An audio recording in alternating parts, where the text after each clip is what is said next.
O ano de 2021 já começou com uma notícia triste para a indústria automotiva nacional. A Ford foi embora, e foi embora definitivamente.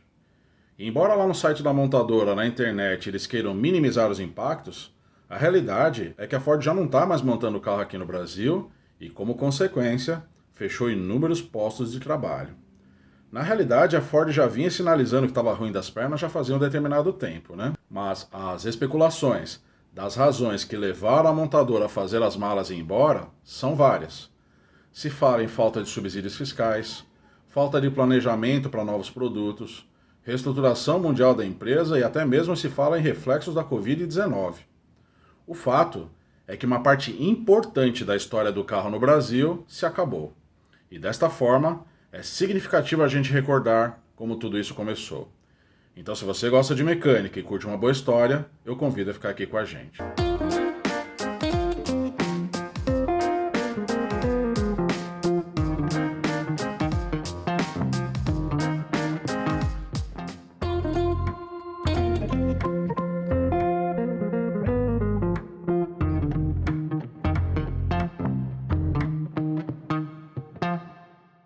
O sonho de construir carros do lendário Henry Ford começou bem cedo, em 1903, numa pequena oficina lá em Detroit, nos Estados Unidos. Mas já em 1913, ele deu início a um método que revolucionaria o modo de construir carros para o resto da história. Ele desenvolveu a linha de montagem contínua, ou linha de produção, que ficaria conhecida no futuro como Fordismo.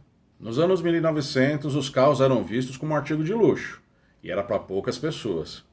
Desse jeito, então, o ideal de Henry Ford, desde o começo, era fabricar veículos de uma forma simples, com o objetivo de baratear o custo de produção e possibilitar a compra do carro por pessoas que tivessem menos dinheiro, e, como consequência, obviamente, aumentar os seus lucros. Na realidade, os carros eram fabricados naquele momento de uma forma completamente diferente daquilo que a gente conhece hoje como linha de produção.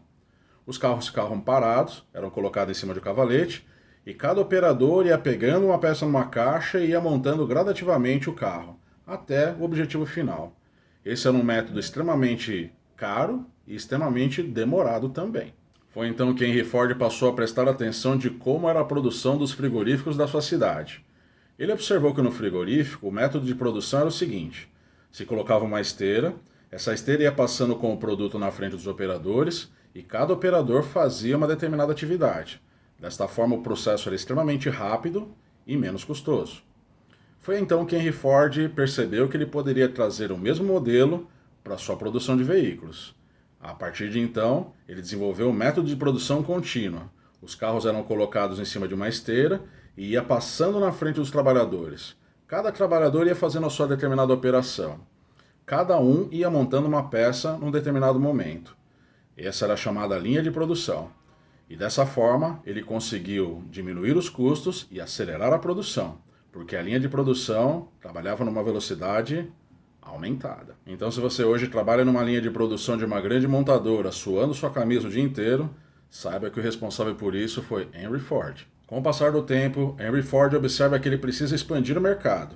Ele já tinha se instalado no Canadá, na Irlanda, na Inglaterra e até mesmo na Argentina. Então, havia chegado a hora de desbravar as terras brasileiras. A Ford foi então uma das pioneiras em acreditar no potencial do mercado brasileiro, tornando-se a primeira montadora a produzir veículos aqui no Brasil já em 1919. E olha que coincidência do destino.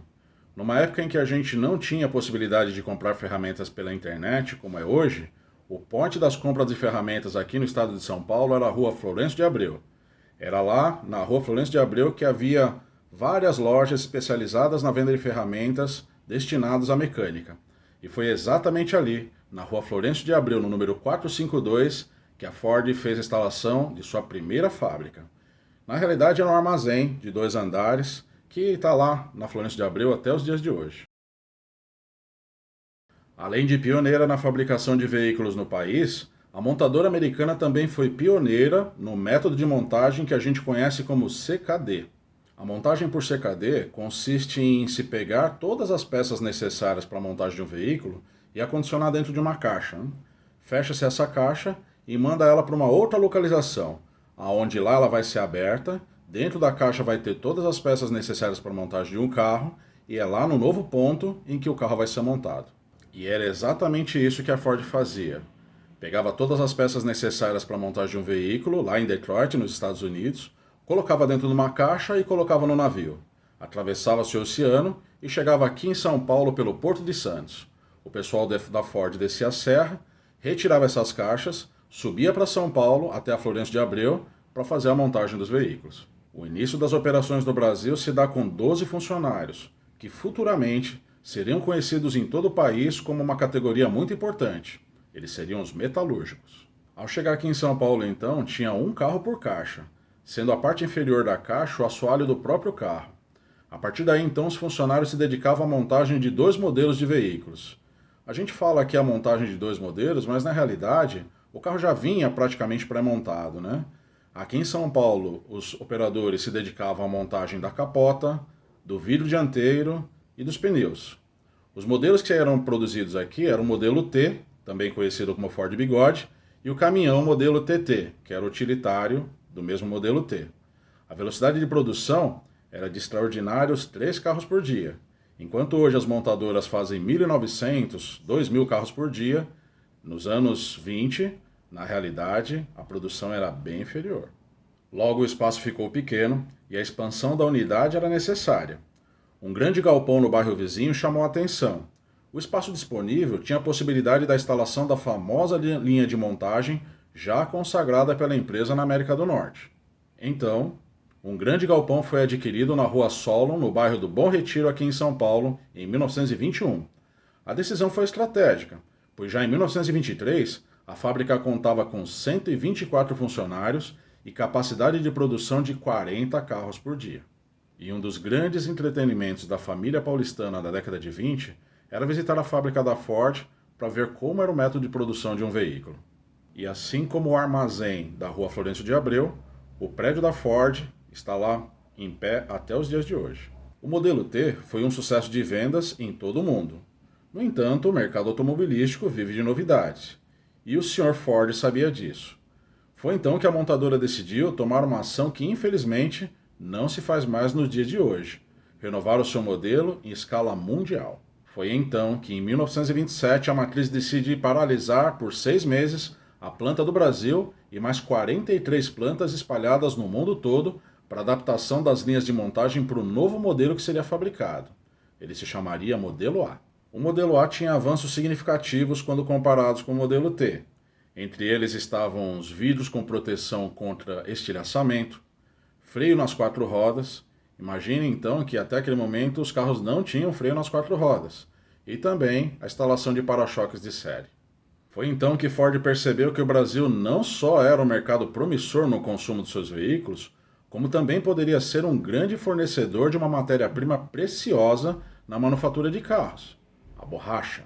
Até aquele momento, as fábricas da Ford dependiam exclusivamente da borracha vinda da Malásia, que era uma colônia britânica, e isso era necessário para a construção de pneus e componentes de borracha que ele utilizava nos seus veículos. Então, em 1928, Ford decide investir ainda mais no Brasil. Ele percebe que no Pará, na região amazônica, às margens do rio Tapajós, está localizada uma área gigantesca, de aproximadamente 10.000 km². Ali então foi decidido plantar 1.900.000 pés de seringueira para a extração do látex, que é a matéria-prima para a fabricação da borracha. Ford então providenciou em plena selva toda a infraestrutura necessária para o dia a dia dos trabalhadores, como casas, rede elétrica, mercado e até mesmo serviço médico. A vila de moradores ficou conhecida como Fordlândia. No entanto, a empreita não foi muito longe. Já em 1930, as operações foram interrompidas devido a vários problemas trabalhistas e ambientais. Matéria essa que a gente vai abordar logo em breve aqui no nosso canal. Mas voltando a falar de carro, agora nós vamos entrar nos anos 30. Todos devem concordar que uma história tão rica quanto essa não se conta de uma vez só. Então agora a gente vai para a parte 2. O Ford Modelo B e o Ford V8 estão a caminho. E se você gostou dessa primeira parte, então, dá um like, compartilha e se inscreve no canal. Eu te aguardo na próxima.